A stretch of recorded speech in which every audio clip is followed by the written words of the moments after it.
Hi guys, so welcome to day number 5 of the Own It program, and today what I have for you is legs, triceps and biceps. So this is the strength based one, so if you like your weights you're going to enjoy this. Now today what I have for you is 11 exercises. So what we're going to do to the timer is cut it down to 40 seconds. 40 seconds on, 15 seconds rest, and it's going to be 33 rounds. So you're actually getting an extra 15 seconds. So you're still getting your full workout. We're still hitting that half an hour, and then you can add on another workout if you want on to the end of it. So this is our leg and upper and triceps and bicep exercise or workout. I'm muddling my words already. So to start off, what you want to do is either grab one dumbbell, or if you have a kettlebell, just hold it at the chest, and we're going to do lunges and into a squat. So we're just getting the legs warmed up a little bit. We're going to reverse lunge back, into squat, squat. So whenever you're reverse lunging back, make sure that there's a right angle with each leg and you lunge down. Do not rest the knee at the bottom, or else your body is going to rest as well, and you're going to end up with a sore knee. So just stop before you hit the knee, up, back, into squat, push the bum back, chest up. Again, when you're doing your squats, just make sure that you're not rotating forward. So this isn't happening. When you do that, you're going to get a lot of pressure in your lower back and you're not really going to train the legs. So chest up, sit back, tense the core. Again, squats are very much down to flexibility, so if you can only get to there and it's correct form, we are going to work on that flexibility to get you lower. Now, next up, we are doing our hip thrust. So you don't have to have a machine like this. You can just get a bench or your sofa. Just make sure it's against a wall so it doesn't slide when you're pushing against it. That is why I love this machine, because I'm locked into it and my feet can't slip. So again, you can put a weight across. I'm just using a band. You want to end up with, make sure that the weight is across the hips. You're going to lean against the pad, and it's going to be against just underneath the shoulder blades. And you're just going to go down, push right up, squeeze the glutes, push through the heels, down, up, down. Concentrate on using your glutes with this and not your hip flexors, which is at the front of the legs. Sounds really silly, but it is quite easy to use them. So go up, squeeze the glutes, down, up, squeeze the glutes, up and down. And you want to get that little hold at the top, just to add that little bit more concentration to the muscle, and it will make it slightly harder. Next up, we are doing split squats. Now, you girls know split squats take no prisoners. What you want to do is elevate the back leg, keeping the chest up. You want to push the knee towards the pad, so sit right back and get as deep as you can, and you will find that will hit your hamstrings and your glutes like nothing else. We're simply then going to switch to the next exercise to the other leg, and again you can keep a wall beside that can help keep your balance, because these are a wee bit wobbly. Again, you can add weights. In all honesty, when I'm doing these with this sort of circuit, I find my body weight is more than enough. But if I do find that it's getting easy, I will get a lighter weight and I'll try it with a weight. You want to constantly be pushing that weight up and not staying in the same position. If you find it challenging, that's good. Now, after that, we are going to do our stiff legs. Now, we've done these a million times, but I always like to go through the form for these. So you want to go through the hips, not through the lower back. So get into position, keep the knees nice and soft. Now at this point my knees aren't going to bend anymore. My chest is up, my shoulders back, my core's nice and tight, and I push the bum back like that.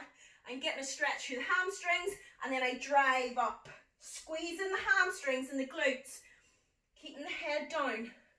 So what you don't want to do is lift the head up like that.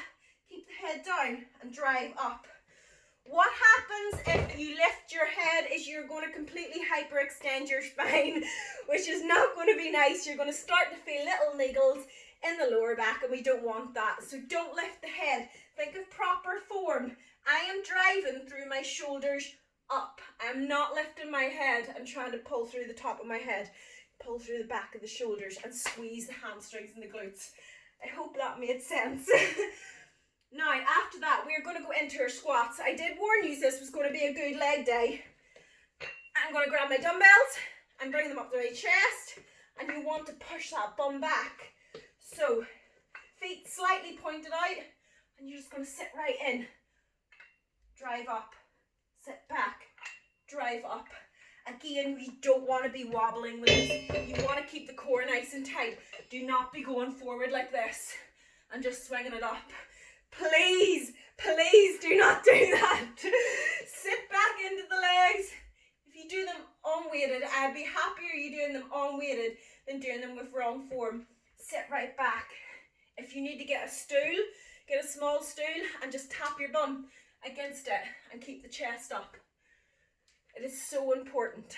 Now, after that, we are on to our triceps and our biceps. So we are going to do our tricep kickbacks because the oldies are the best.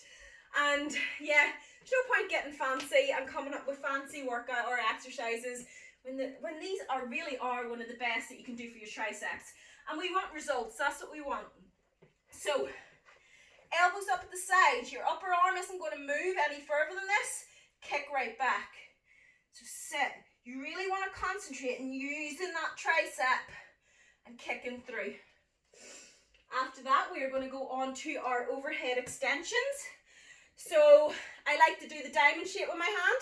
So I make this shape over, if you can see that, and I cup the dumbbell. Core in nice and tight. Do not let that back arch.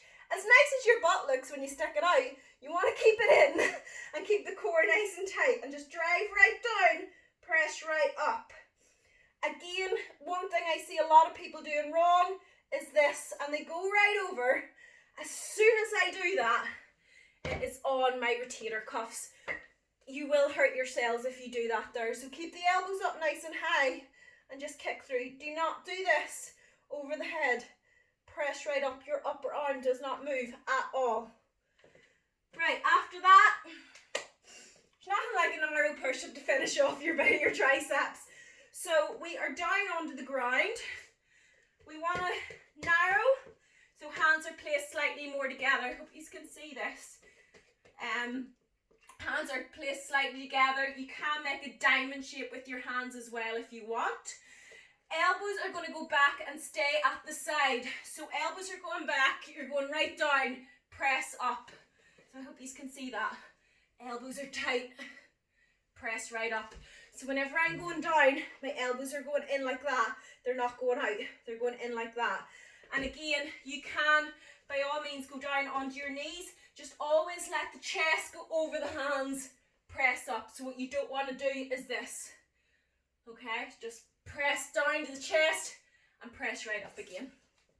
Now, we are going to go into biceps after this. So we're going to use our dumbbells and we are just going to curl up, keeping the elbows nice and tight at the side, and we're just going to curl up. Squeeze the bicep. So again, my upper arm doesn't move. I'm just up, squeeze the bicep up and down. After that, we are going to do 21s. Now I'm going to do these with my bands. If you have the handles, you can use the handles. I don't really like my handles. So we've done 21s before. It is like a half, kind of like a half bicep. So you are going to work up for 7 halfway. So you're going to do 7 like that. At 7 you stop here and you go right up to the top. 7 of those. Then we do 7 full range motions. And that's 21s. And we're just going to do that for the whole 45 seconds. So if you find that you don't finish a round, that's fine. We're just hitting the 45 seconds. So that is our weight-based workout number 5. So get this tutorial off, get the workout on, and I will see you on the other video.